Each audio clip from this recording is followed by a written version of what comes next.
बे जोबोद दुखुनांथावना आरो बियो मोनसे खासि बिसि कुनु दाय गैयै सुबुंखौ इनाय भाबै सिखाव साजायनानै सिखावनि मुङाव इनाय आरो अनागारि दाउ अमाबायदि सिथारनाया बे मोजां बाथ्रा नङा आरो बियो सामाजिक बिबैबो बेआइनि धोरोमनि बिथिङावबो बेआइनि आयेननि बिथिङावबो बेआइनि दा बेखायनो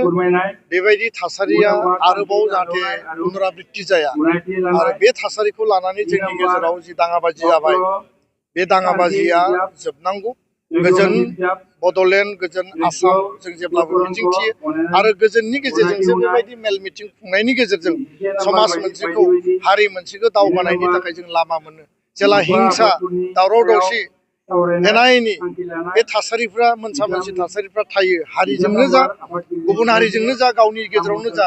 जों मालाबाबो बेबायदि सान्तिनि गोजोननि थासारिनि गेजेरजों जोङो गावनि खामानिखौ मालाबाबो मावनो हानाय नङा आं बेखायनो बेबायदि थासारिया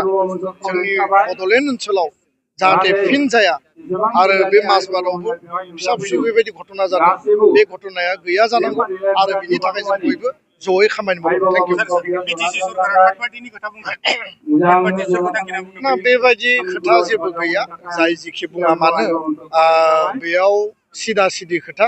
जे जोंनि सासे बर' सुबुं बर' युथ जाय जाखांफुनाय सासे फालांगियारि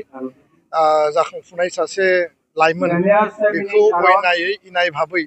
मोनसे कनस्पिरेसियाव खोलैनानै बेखौ बुथारदों बुथारग्राफोरखौ हमबाय आरो बुथारग्राफ्रा मानो बुथारखो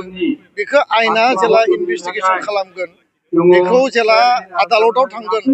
चार्जसिट होगोन बिनि गेजेरजों बेखौ साजा होनांगौ आरो साजा होयोब्लानो बे जोबगोन बेयाव खुनु बेबायदि माबा मोनसे दङ होननानै आं साना जाय जिखि बुङा मानो थेंक इउ सार